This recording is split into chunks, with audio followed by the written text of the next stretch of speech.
नमस्कार,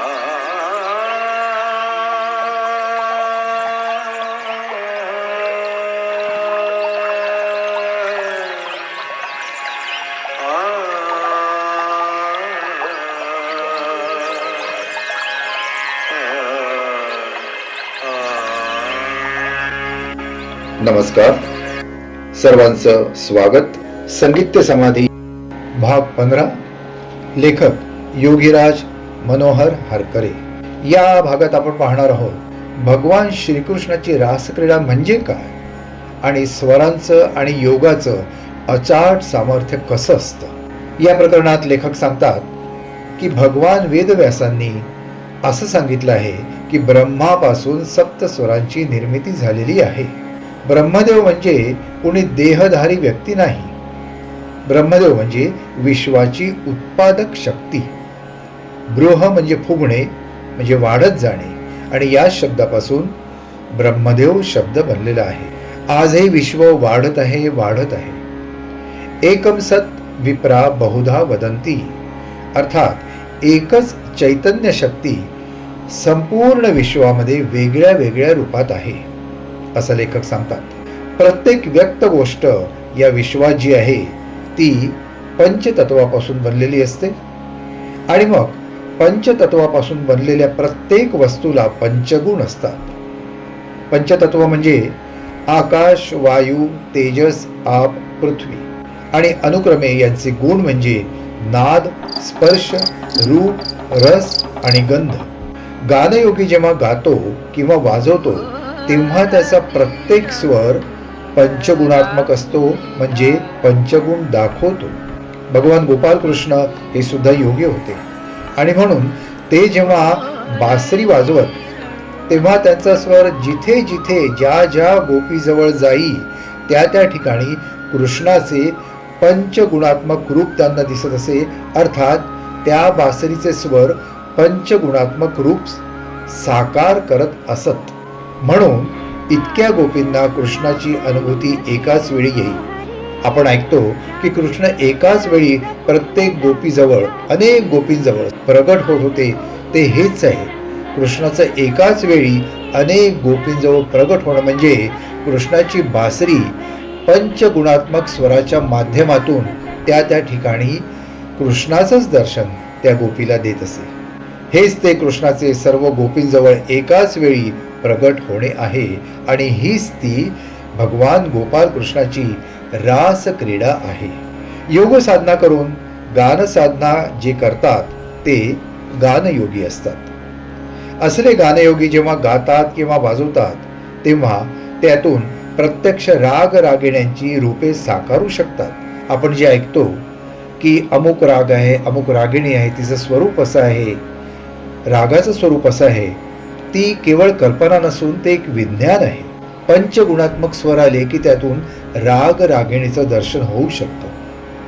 परंतु यासाठी गान साधकाला नाडी ज्ञान, स्वरज्ञान असणे आवश्यक आहे. तसंच खर्ज साधना करून 7 चक्रांची सिद्धी करणं सुद्धा आवश्यक आहे. तरच हे सगळे चमत्कार होऊ शकतात. अर्थात संत साहित्यात हे नियम सांगितलेले आहेत की गानयोग्याने कसे असावे, योग्याने कसे असावे, साधकाने कसे असावे. तर संत साहित्य सांगतं, नियम पाळावे जरी म्हणशील योगी व्हावे, रात्री निद्रा परिमित घ्यावी, भोजनांतरी मिती असावी, शब्द वल्गना बहुन करावी, साधक जीवे जरी म्हणशील योगी व्हावे. हे ते नियम आहेत. अतिशय शिस्तबद्ध आयुष्य योग्याला जगावं लागतं आणि गान योग्याला सुद्धा जगावं लागतं.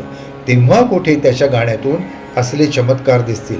म्हणजे राग रागिण्यांची दर्शने, पंचगुणात्मक स्वर, कृष्णाची रासक्रीडा, हे सगळं मग त्याच्यातून दिसायला लागेल असं लेखक सांगतात. आपल्या शरीरामध्ये 7 स्वरांची स्थानं वेगळी वेगळी आहेत आणि ही अनेक ग्रंथांमध्ये सुद्धा सांगितली आहेत. परंतु प्रत्यक्ष याची अनुभूती कशी घ्यायची यासाठी लेखक सांगतात की यासाठी कुंडलिनी जागृती आवश्यक आहे. कुंडलिनी जागृती खर्ज साधनेने होते आणि कुंडलिनी जागृती झाली की शरीरातील स्वरांची स्थाने सुद्धा माहिती होतात आणि मग विशिष्ट स्वर अर्थात विशिष्ट नाकपुडीतून म्हणजे विशिष्ट स्वर नाडीतून काढल्यास अर्थात विशिष्ट स्वर नाडीतून एखादा राग गायल्यास, स्वरनाडी म्हणजे कोणती? चंद्र, सूर्य, सुषुम्ना. तर चंद्र सूर्य या दोन विधायक नाड्या आहेत, विधायक स्वर आहे. चंद्र म्हणजे उजवी नाकपुडी, डावी नाकपुडी किंवा उजवी नाकपुडी ही सुरू ठेवून त्या रागाचं गायन जर केलं तर स्वरांचा पंचगुणात्मक अनुभव येऊ शकतो.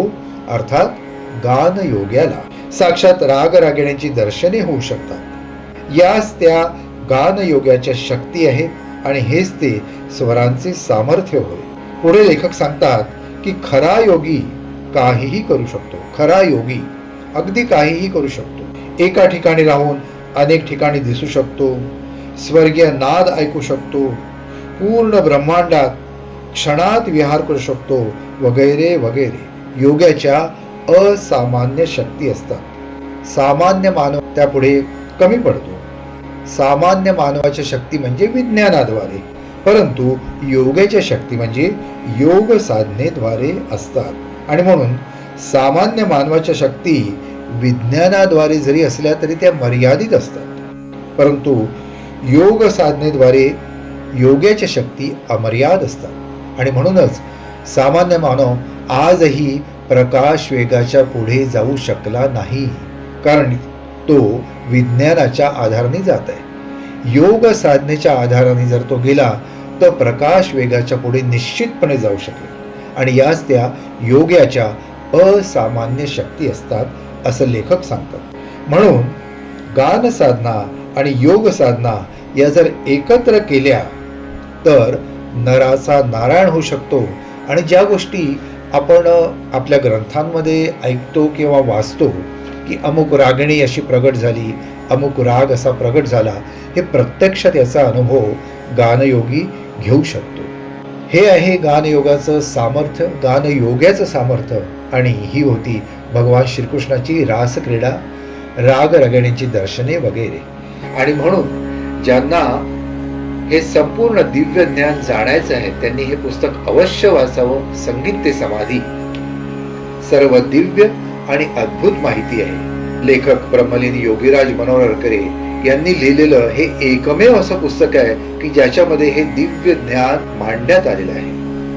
हे पुस्तक आपण सर्वांनी अर्थात सर्व गायक क्षेत्रातील सर्व गायकांनी, वादकांनी, सगळ्यांनी हे अवश्य वाचावं. आणि वाचायचं असेल तर या एपिसोडच्या खाली स्क्रीनवर जो नंबर दिलाय त्याच्यावर संपर्क साधल्यास आपल्याला ते पुस्तक निश्चितपणे मिळू शकेल. सगळ्यांनी अवश्य वाचावं असं हे पुस्तक आहे. धन्यवाद. पुढच्या भागामध्ये आपण अजून अतिशय सुंदर अशी माहिती बघूया. आजच्या भागात एवढंच. पुन्हा भेटूया पुढच्या भागात.